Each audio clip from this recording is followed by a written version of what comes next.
जय श्री कृष्ण। मैं प्रियांशी। आज हम 84 वैष्णवों की 15वीं वार्ता से पहला और आखिरी प्रसंग डिस्कस करेंगे, जो कि हरिवंश पाठक जी के बारे में है।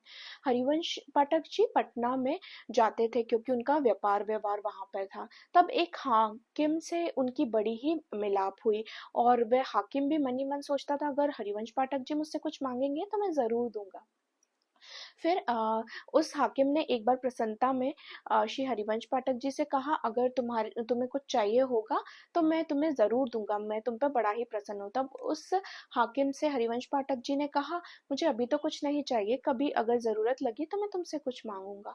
फिर श्री ठाकुर जी ने हरिवंश पाठक जी को अपना अनुभव करवाया और बोला, अभी डोल उत्सव चल रहे, तो मुझे डोल नहीं झुलाएगा। तब हरिवंश पाठक जी ने सोचा, अब तो बड़े ही कम दिन बचे हैं। तब वे हाकिम के पास गए और उससे बोला कि मुझे तुमसे कुछ चाहिए। तब वह हाकिम बोला, जो चाहिए वो बोलो। तब हरिवंश पाठक जी ने उस हाकिम से बोला कि मुझे 3 दिन में ही काशी अपने घर पहुंचना है।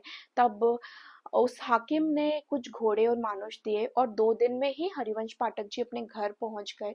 सारी सामग्री सिद्ध करी, सारी सेवा व्यवस्था सिद्ध करी श्री ठाकुर जी के लिए, और श्री ठाकुर जी को दूसरे दिन डोल में झुलाया और कुछ 10-15 दिन अपने घर में रहे, श्री ठाकुर जी की सेवा करी। इसके बाद जब भी कोई छोटे बड़े उत्सव आते, वे अपने घर में ही श्री ठाकुर जी की सेवा करते, उनके साथ ही मनाते। और जब वे वापस पटना में आए, तब उस हाकिम ने पूछा कि ऐसा क्या जरूरी काम था, अगर तुम मुझसे लाख रुपए भी मांगते तो मैं तुम्हें देने से नहीं मना करता। तब हरिवंश पाठक जी ने कहा, मैं तो गृहस्थ हूँ, मेरे घर में तो अनेकों अनेकों जरूरी काम थे, आते रहते हैं, इसलिए मैं वहां गया था। पर अपने धर्म की बात उस हाकिम को हरिवंश पाठक जी ने नहीं बताई। यहाँ पर एक सिद्धांत है जो इस भाव से, इस प्रसंग से हमें देखने को मिलता है।